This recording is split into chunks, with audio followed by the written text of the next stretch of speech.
What we must do with Social Security, first and foremost, we've got to get Social Security back into an independent trust fund account.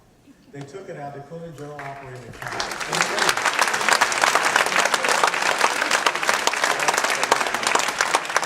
The other thing we must do with Social Security is we got to get Americans back working so we can replace it, we can rebuild it.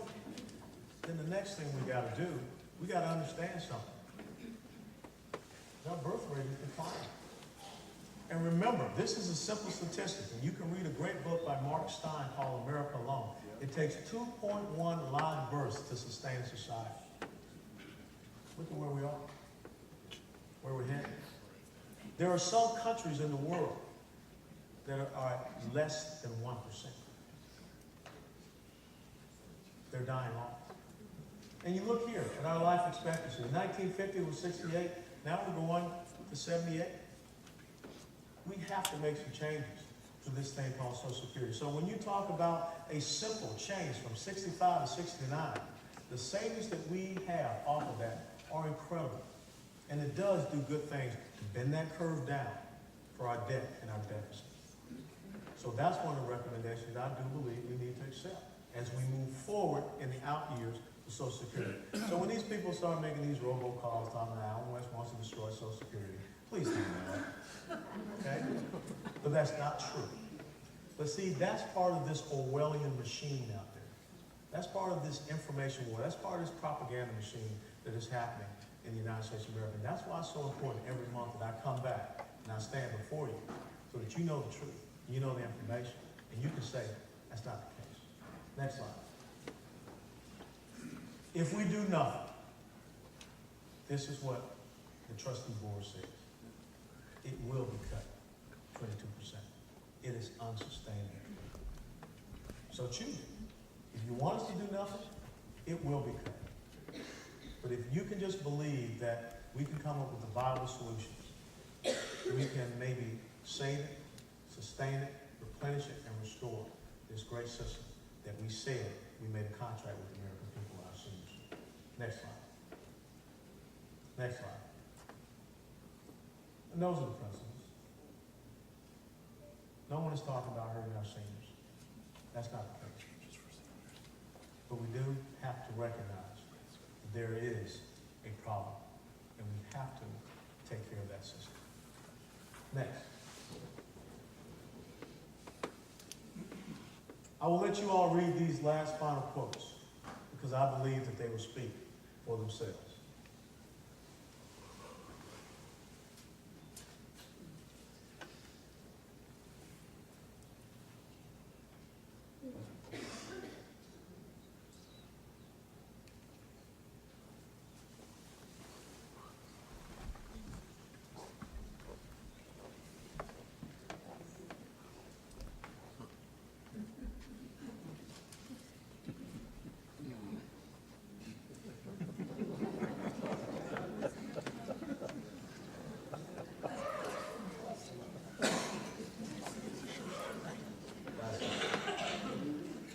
If there is one thing that you need to take on, it's that message right there. It's not about the tax revenues.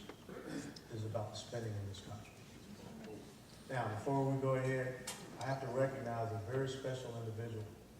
You know, a couple of weeks ago, we lost the last American that fought in World War I, Frank Buckles. He was laid to rest up in Arlington National Cemetery. But sitting here tonight, we have someone that's part of our history, an American treasure, a man who back on the 6th of June, 1944, set his foot out there on Normandy Beach on D-Day. Sir, please stand. Be honored.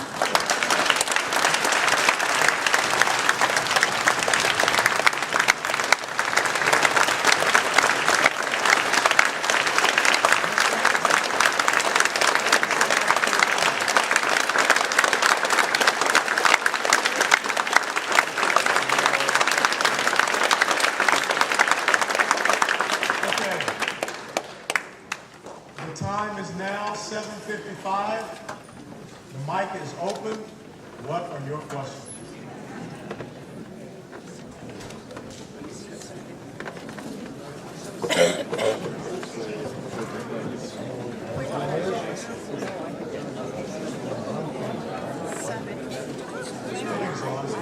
Follow you anyway. You must know the way out. Everyone, please. If you're staying, please stay. If not, please be respectful of the lady that you have in the mic. Yeah, just to clarify for me, please. Of course, the spending debt is enormous. That's a given. But you did make the statement a couple of times that we have a revenue debt, and then later on said we don't have a revenue debt. Please clarify. No, what I'm saying is that it is not a revenue problem that we have in the United States of America. It is a spending problem that we have in the United States. But how can you have a spending problem if the population have enough income? Isn't that a part of it? Well, the thing is that historically you've had 2.2 to 2.3 trillion dollars. What you have is a federal government that continues to spend above and beyond those measures. Understood. And so that is how you are creating this Okay. deficit. But did we drop the revenue in 2000 and bring it back up to 11? Well, the thing was that what we did was we spurred on the revenue growth by, supporting the American people. But what we did was we dropped the spending in the United States government. That's how we created that surplus. But then we Right, inverted and it. then what happened? Then we That's what inverted I'm it. asking. Yeah, and that's what I explained. We Okay. inverted it. Thank you. Yes, ma'am. Yes, sir. Good evening. Good evening. Very informative talk. Thank you very much. I'll do my best. Okay. What advice would you provide, and who would you suggest we contact as a small minority healthcare business? See that you believe in stimulating small businesses, and you're also into healthcare. Yep.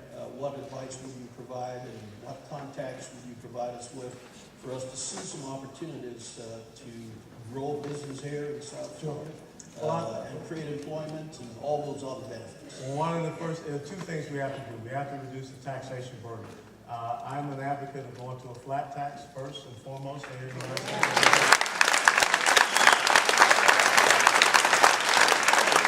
I think that will help to stimulate a lot of economic growth, especially for our small business, as you said. And I think when you look at the corporate business tax rate, 35%, second highest in the world, we need to cut that in half so that all the $1 trillion of capital that is out there can come back to this country. Now, there are a lot of opportunities through the Small Business Association with loans that we can get you information on. Mary Jane Evans over here is my small business outreach coordinator, and I want to hear what you have to say. And let's talk very honestly. Today is the 1-year anniversary of the Patient Protection and Affordable Care Act, which we also know as Obamacare. But I will tell you also, we have seen over 1,000 waivers granted to people to get out of debt. We see that insurance premiums are rising.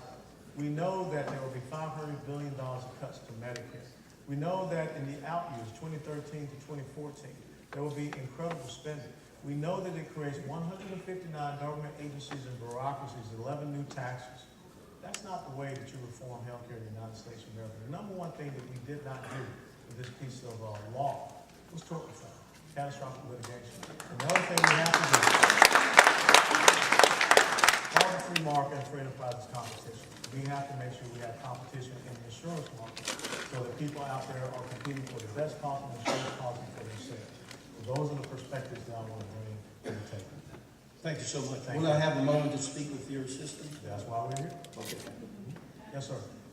Sir, I'd like to know how you feel about new energy and what will your office back do? Well, energy independence is a national security issue. It's an economic issue, and it's a job issue. When I talk about energy independence, I'm talking about the full spectrum development of all of our resources. That's the oil, the natural gas, the coal, that's the hydrogen, that's the nuclear, that's the biofuels, that's the renewables of wind and solar. The thing is that we're doing absolutely nothing. As a matter of fact, we don't recognize that most of these oil petroleum exporting countries are nothing but theocrats, dictators, despots, and autocrats. And they're using this money to name and tell our shoulders. So right now, we need to have a 21st century Manhattan Project that develops all the resources that we have here in the United States of America. And I will tell you, I sat down with Rear Admiral Baumgartner of the 7th District, the Coast Guard commander. Cuba is already selling leases. And the leases that Cuba is selling, they're within 8 to 15 miles of the international water line